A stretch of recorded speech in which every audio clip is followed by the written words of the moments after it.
Poches, welcome back to Podcast, podcastnya KPKNL Balikpapan. Kali ini bareng aku, Wawa. Dan di episode keempat dari Podcast ini kita bakal ngebahas tentang aset negara. Dan of course, di sini aku tidak sendiri buat ngebahas podcast kali ini. Aku ditemenin sama salah satu rekan kerjaku di KPKNL Balikpapan. Please welcome Mas Didik Suryadi. Halo Mbak Wawa, Ya, halo semua. Boleh dikenalin singkat tentang kamu dulu nggak Mas Didik ke teman-teman semua? Baik Mbak Wawa, perkenalkan saya Didik Suryadi. Saat ini bertugas di Seksi Hukum dan Informasi KPKNL Balikpapan. Tapi sebelum di KPKNL Balikpapan ini kurang lebih sudah 5 tahun berkecimpung di bidang pengelolaan BUMN dan juga di KPKNL Balikpapan sudah 3 tahun juga mengelola BUMN di KPKNL Balikpapan ini. Nah ini jadi nggak salah ya buat memilih Mas Didik jadi narasumber di episode podcast kali ini yang ngebahas tentang aset negara. Ini aku mau nanya nih Mas Didik, kalau kita lihat pemberitaan di media nih ada nih yang ngeberitain kalau katanya nih orang paling kaya di Indonesia ini Direktur Jenderal Kekayaan Negara. Karena katanya ngelola aset negara. Ini sebenarnya aset negara itu sekaya apa ini sampai disebut paling kaya nih jadi akhirnya? Nah, untuk aset negara itu sendiri Mbak Wawa, itu bisa kita definisikan dalam arti luas maupun arti sempit. Nah, kalau aset negara secara arti luas, itu berarti segala sesuatu yang dikuasai, dimiliki maupun diakui oleh negara Republik Indonesia. Nah, sedangkan kalau aset negara dalam arti sempit itu adalah aset yang dimiliki oleh negara atau dimiliki oleh pemerintah Republik Indonesia atau yang sering kita dengar dengan istilah barang milik negara. Jadi kalau aset negara tadi ini udah nilainya besar ya, ini sebenarnya aset negaranya terdiri dari apa aja sebenarnya? Nah, untuk aset negara, terutama yang barang milik negara, itu ada pengelompokannya atau kita sebut dengan kelompok BUMN. Nah, untuk kelompok BUMN itu sendiri ada yang pertama itu kelompok tanah, kemudian ada kelompok gedung dan bangunan, ada juga kelompok BUMN peralatan mesin seperti kendaraan, kemudian mebel air, juga ada kelompok BUMN yang masuk dalam kategori infrastruktur atau disebut dengan jalan, jembatan serta irigasi.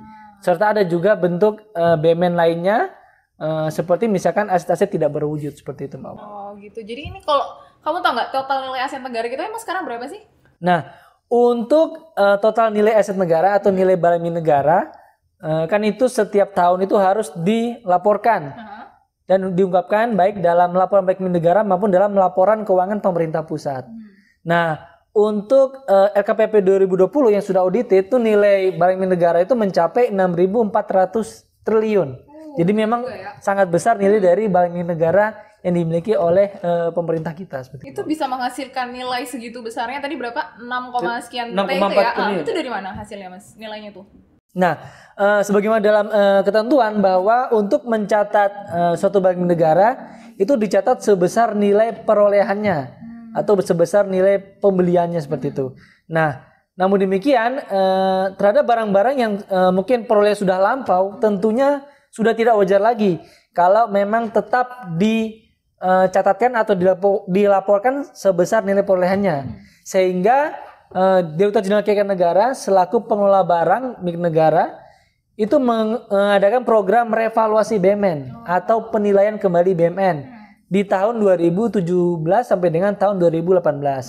Nah, hasil dari revaluasi BUMN tersebut itu berhasil untuk meningkatkan nilai aset kita dari yang semula itu sebesar 3.000-an triliun menjadi 6.400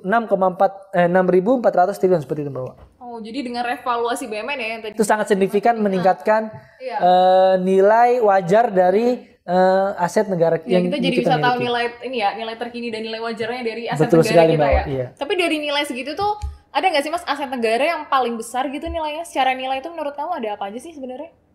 Nah, untuk aset negara atau barang milik negara yang memiliki nilai perolehan yang terbesar itu sebagian besar tuh didominasi oleh aset negara berupa tanah. Nah, untuk BUMN yang dalam pengelolaan KPKNL Balikpapan sendiri itu BUMN yang memiliki nilai terbesar itu adalah BUMN berupa tanah bangunan kantor pemerintah yang dikuasai oleh atau dalam penggunaan Kodam 6 Mula Warman, di mana satu unit BUMN atau satu jenis barang saja itu nilainya mencapai 1,8 triliun. Oh, itu hanya untuk satu BUMN saja. Itu hanya di KPKNL Balikpapan yang dikelola KPKNL iya. Balikpapan aja ya. Kebayang ya sebenarnya di tempat-tempat yang lain tuh berarti masih ada yang lebih besar lagi Pasti juga lebih ya. besar, makanya mencapai dengan sampai dengan nilai 6.400 triliun tadi Mbak. Kalau itu dari aset negara yang nilainya besar. Tapi Iya. kalau yang udah pernah kamu tahu gitu Mas, yang paling unik deh, paling nggak di Balikpapan kali ya, di Kalimantan gitu. Kalau BUMN yang unik tuh tentunya banyak ya. Karena tadi kalau kita dari kelompoknya kan sangat beragam tuh. Tapi mungkin saya ingin mencontohkan nih BUMN yang mungkin tidak disangka-sangka tuh BUMN. Apa itu? Nah, contoh itu adalah ada BUMN itu berupa anjing pelacak. Nah, anjing pelacak atau K9 yang digunakan oleh teman-teman atau rekan-rekan di kepolisian atau di bea cukai itu merupakan BUMN. Oh, hewan aja bisa Hewan jadi aja itu BUMN termasuk ya? Bisa aset termasuk negara dalam ya? aset negara seperti itu, Mbak. Gitu. Karena bayangan orang kan biasanya aset negara itu ya Ya hanya gedung. berupa fisik saja atau benar-benar. gedung, tanah. Bahkan BUMN hewan aja juga tergolong dalam BUMN kalau memang diperoleh tadi berasal dari pembelanjaan yang berasal dari dana APBN. Sehingga memang harus dicatat atau diakui sebagai barang milik negara. Ini semakin bervarian aset negara ini kan berarti pengelolaannya juga bakalan beda-beda ya, Sangat beda-beda. dan nggak mungkin dibiarin gitu aja ya. Betul Jadi sekali, sebenarnya kita gimana sih ngelola aset negara ini? Nah, untuk mengelola barang milik negara, secara ketentuan itu sudah terbit peraturan perundang-undangannya, yaitu diatur dalam Peraturan Pemerintah Nomor 27 Tahun 2014 tentang pengelolaan barang milik negara atau daerah. Di mana peraturan tersebut juga telah direvisi atau telah diperbarui dengan Peraturan Pemerintah Nomor 28 Tahun 2020 tentang perubahan atas PP 27 Tahun 2014 itu tadi, Mbak Wawa. Nah, dalam PP 27 junto PP 28 tadi, untuk mengelola BUMN itu ada siklusnya.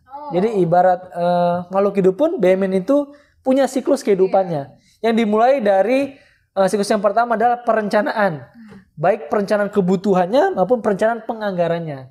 Nah, kemudian setelah direncanakan tentunya APBN itu harus direalisasikan dalam bentuk barang, yaitu dalam melalui siklus pengadaan. Nah, setelah BUMN tersebut dilakukan pengadaan, diperoleh, maka siklus berikutnya adalah bagaimana menggunakan aset tersebut. Masuk dalam siklus penggunaan. Nah, tentunya selain BUMN tersebut digunakan sesuai peruntukannya, yaitu yang utama adalah untuk menjalankan tugas dan fungsi kepemerintahan, terhadap sebuah BUMN itu juga dapat dioptimalkan atau didayagunakan melalui mekanisme pemanfaatan. Nah, pemanfaatan itu nanti kalau kita bahas tuh ada banyak sekali jenisnya. Ada sewa, ada pinjam pakai, kerja pemanfaatan dan lain-lain. Nah, selama dalam fase penggunaan dan pemanfaatan itu ada siklus yang namanya pengamanan dan pemeliharaan. Jadi BUMN juga harus diamankan, baik itu pengamanan secara fisik, secara hukum, secara administrasi, dan juga tetap harus dilakukan pemeliharaan untuk menjaga fisik maupun nilai dari barang milik negara tersebut. Kemudian apabila suatu BUMN sudah tidak lagi digunakan maupun tidak dapat lagi dioptimalkan, maka bisa dilakukan pemindahantanganan. Kemudian siklus terakhir dari siklus BUMN yang terakhir adalah siklus penghapusan. Jadi suatu BUMN bisa dihapuskan baik melalui tadi dijual maupun bisa dilakukan pemusnahan maupun bentuk-bentuk penghapusan lainnya seperti itu, Mbak. Jadi memang kalau kita lihat sangat kompleks dan sangat panjang siklus dari pengelolaan barang negara itu sendiri. Panjang banget ya, dan ternyata aset negara ini sebenarnya juga nggak hanya digunakan untuk tugas fungsi pemerintahan ya. Jadi sebenarnya publik atau masyarakat ini juga bisa menggunakan aset negara Bisa tadi mengoptimalkan lewat barang apa negara tuh Mas, pemanfaatan ya. melalui mekanisme pemanfaatan. Oh, itu maksudnya gimana tuh masyarakat manfaatin ini caranya gimana? Nah, tadi barang milik negara kan saat awal pengadaannya memang ditujukan untuk penyelenggaraan tugas-tugas pemerintahan. Namun demikian, apabila BUMN tersebut dirasa atau dinilai belum cukup optimal atau belum seluruhnya bisa digunakan, maka BUMN tersebut dapat dimanfaatkan. Contohnya nih, misalkan suatu instansi pemerintah kemudian memiliki BUMN berupa tanah, kompleks kantor, kemudian ternyata masih terdapat sebagian tanah tersebut yang ternyata tidak digunakan sama sekali oleh instansi pemerintah tersebut. Nah, terhadap tanah tersebut tuh bisa dilakukan pemanfaatan, misalkan dalam bentuk sewa. Misalkan tanahnya kemudian dimanfaatkan, dioptimalkan untuk didirikan food court misalkan. Bisa ya? Ya bisa sekali, sepanjang tidak mengganggu pelaksanaan tugas dan fungsi dari instansi tersebut. Nah, dari kasus tersebut maka kami dari pemerintah juga sangat mengimbau antusiasme dari masyarakat untuk kita bisa bersama-sama mengoptimalkan terhadap BUMN yang memang tidak digunakan atau masih dalam kondisi idle seperti itu Mbak Mama.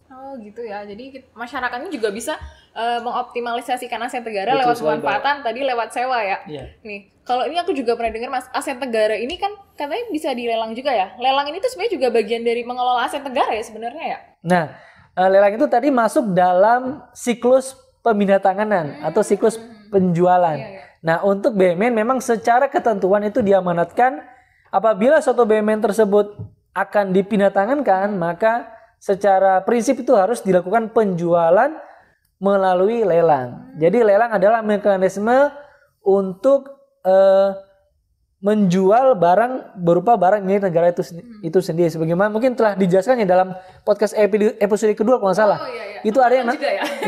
kalau nggak salah waktu itu saya MC-nya. Oh, aku MC-nya, pantas aja apa. Nah itu untuk penjualan lelang BUMN itu masuk dalam kategori non eksekusi wajib. Jadi memang sifatnya wajib suatu BUMN itu untuk dijual dalam bentuk lelang. Gitu ya. Jadi ini ya, kalau kita bicara tentang aset negara ini sebenarnya satu episode podcast nih nggak Kayaknya cukup belum ya. cukup ya, Belum cukup ya. iya. Itu baru ngebahas secuilnya doang nih. Ini kalau ini ya, kita udah hampir masuk ke akhir sesi dari podcast ini, mungkin kamu bisa jelasin nggak Mas? Aset negara ini kan segitu kompleksnya ya, dan segitu kayanya nih, baik dari sisi nilai maupun juga dari jenis-jenisnya. Ini kalau kamu bisa ngasih ke viewer kita penjelasan nih, buat bisa meningkatkan awareness, sebenarnya apa sih pentingnya ngejaga aset negara buat kita? Nah, arti penting dari menjaga aset negara yaitu adalah kita lihat dari tadi perolehnya bahwa aset negara itu diperoleh dari uang atau berasal dari dana seluruh rakyat Indonesia. Atau sekarang itu keren dengan istilah uang kita. Jadi berasal dari kita, untuk kita dan juga oleh kita. Oleh karena itu untuk menjaga aset negara ada 3 hal yang mungkin dapat kita laksanakan. Yang pertama yaitu dengan cara yang pertama menggunakan aset tersebut sesuai dengan peruntukannya. Kemudian yang kedua adalah tidak merusak atau merawat dan menjaga barang milik negara tersebut sehingga dapat terjaga umur ekonomis maupun masa ekonomis dari BUMN tersebut. Dan yang ketiga, terhadap BUMN yang memang belum dioptimalkan secara maksimal, maka kami mengajak seluruh masyarakat untuk dapat bersama-sama mengoptimalkan barang milik negara melalui mekanisme pemanfaatan yang sudah diatur sesuai dengan ketentuan yang sudah berlaku seperti itu bawah. Sehingga BUMN tersebut tidak hanya terlihat fisiknya saja, tapi juga dapat memberikan manfaat dan dampak. Tidak hanya dampak ekonomi, tapi juga dapat dirasakan manfaat sosialnya bagi seluruh masyarakat seperti itu. Nah, itu ya pentingnya aset negara ya. Jadi buat ya semua, jadi kita harus jaga aset negara karena tadi tagline-nya ini uang kita, ini punya kita. Oke. Thank you Mas Didi. Ini sesi podcast kita hari ini. Terima kasih banget udah join di episode yang kali ini. Akankah kita bertemu lagi di episode berikutnya? Kita tunggu episode berikutnya ya. Oke, semua berakhir sudah episode podcast yang keempat yang ngebahas tentang aset negara hari ini. Thank you banget yang udah gabung. Kita jumpa lagi di episode podcast berikutnya. Dan jangan lupa buat follow sosial media KPK Balikpapan. Ada di Instagram, Facebook, Twitter, dan juga TikTok. Sampai jumpa lagi di episode podcast berikutnya. Bye-bye.